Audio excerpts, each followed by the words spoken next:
recognize that it's really important for students to be able to manage their technology use, simply because it's a pressing conversation that often comes up. Now, when we work with students nationwide, many of them talk about how they might envision going home, spending the evening filled with revision, only for it to be filled with them being on their social media apps. But more pressing than that, it's literally changing their brains. Now, see, with the advent of all of these amazing apps, what research has found is that when students post on some of these social media platforms, and let's just say they get a really great response from all of their friends, what later then ensues is this influx of dopamine. They get a dopamine hit that sends them sky high.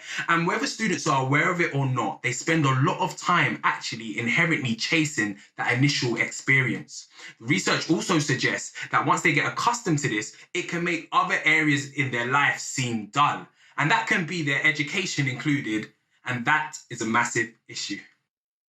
At Interscope, we've got a particular framework for resilience that we call the 3 R's. And we found that when students get a grasp of it, they literally run with it. So here it is. The first R of resilience is what we call responsibility, one's ability to respond. Are there ways in which I can, reevaluate how I'm responding to my phone usage? So for instance, I know that there's definitely times where I can just be in react mode and one pop-up goes and then another pop-up goes. But what would it look like to be in a place where actually I'm being a little bit more considered and a little bit more intentional, and I'm responding as opposed to reacting?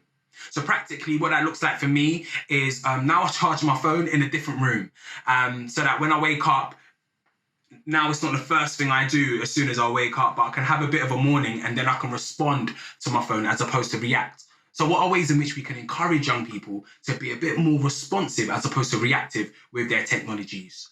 The second R of resilience is what we call reaching out for help. It's really interesting actually, because for some young people, actually they're quite comfortable with reaching out for help, and others are a bit more reluctant. What's been really, really cool is that we've seen some students actually say that now when I revise, I ask my mum to take my phone. Yeah, and they actually do this. I ask my mum to take my phone and then I revise. And they come back to sessions talking about how they had a lot more of an effective time. So what are ways in which we can encourage students to connect with either friends or family and relatives that might be able to hold them accountable and support them as they try to renegotiate their relationship with technological devices? The final R of resilience is what we call reframing. We define reframing as the ability to look at the same situation but with a different perspective that helps you move forward. So practically, what does this look like? I know for some students, the whole idea of them maybe restricting themselves somewhat or changing their relationship with their technological devices might be the sense of, oh no, something's being taken away from me.